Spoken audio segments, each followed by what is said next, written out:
Today we're discussing 10 ways on how to increase your creativity, remove your self-doubt, and start making the world a better place. Starting with the first idea now. Number 1, don't reinvent the wheel. What gets you in the way of creating is thinking you have to make something new. No, there's no work that's truly original. Your job is just to take what inspires you, what you've learned from the past, and modify it, tweak it in some way. Let's think about The Lion King. Many would argue it's a classic Disney movie. But did you know that that is basically a spin-off of Hamlet? So be just like the makers of The Lion King. Don't reinvent the wheel. Take something good and make it better. Number 2, detach from your work. Oftentimes you're too emotionally invested in whatever you're creating that you're so afraid of it not working out that you don't put yourself out there. I read the book Ego is the Enemy, and I remember a story in the book about an author, John Kennedy Toole, who wrote The Confederacy of Dunces. Now he put his heart and soul into this thing. He tried to take it to publishers and got rejected time and time again. He was so devastated by this rejection that he committed suicide. Years later, his mom found the manuscript, advocated on its behalf, and it became a Pulitzer Prize winner. It was a great work.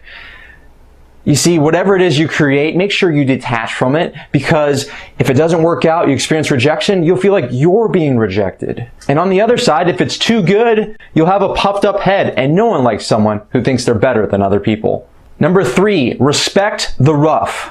We've all heard the term a diamond in the rough. It implies that there is some great person scattered a bunch of mediocrity.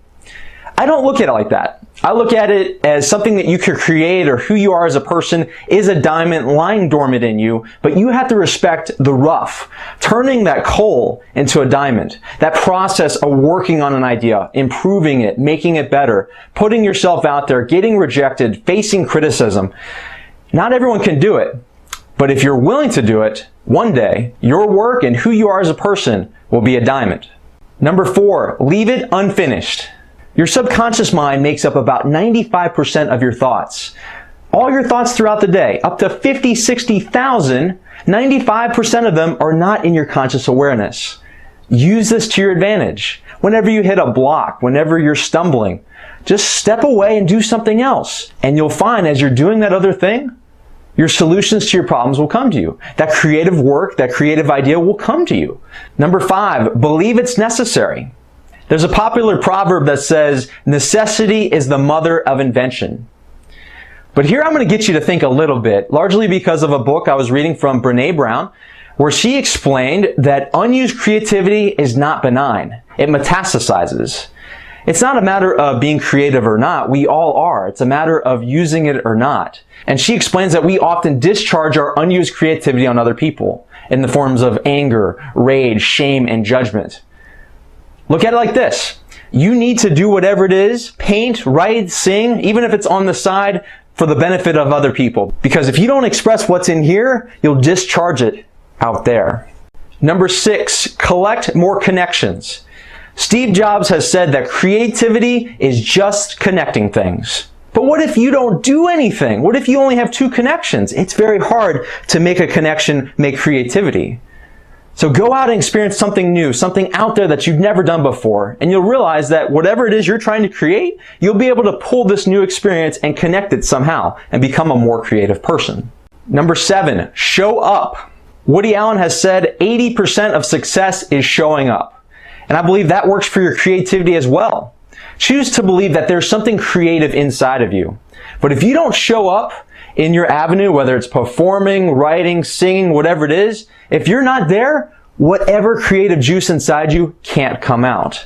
You can choose to believe this as well, that there is some creative force that can work through you. Call it God, call it the universe, whatever you want. But if you don't show up, it can't work through you. Number 8, ask the right questions. Questions have a tremendous ability to direct our focus. But too many times we're directing this focus towards possibility by asking, can I do this? Wouldn't it be so much better just to assume you can do it and focus on how you can do it? Better yet, whatever your creative endeavor is, make the questions throughout your life focus on your thing. For example, if you're wanting to be a comedian, you don't have to doubt whether or not you're funny. You could just live your life and ask, what's funny about this? How can I make this funny? And you'll find as you ask these questions looking through this comedic lens, you'll find a lot of funny material. Number 9, give us what you've got. I've read several books on creativity prepping for this video, but I love this quote from Steven Pressfield in The War of Art. Creative work is not a selfish act or bid for attention. It's a gift to the world and every being in it. Don't cheat us of your contribution.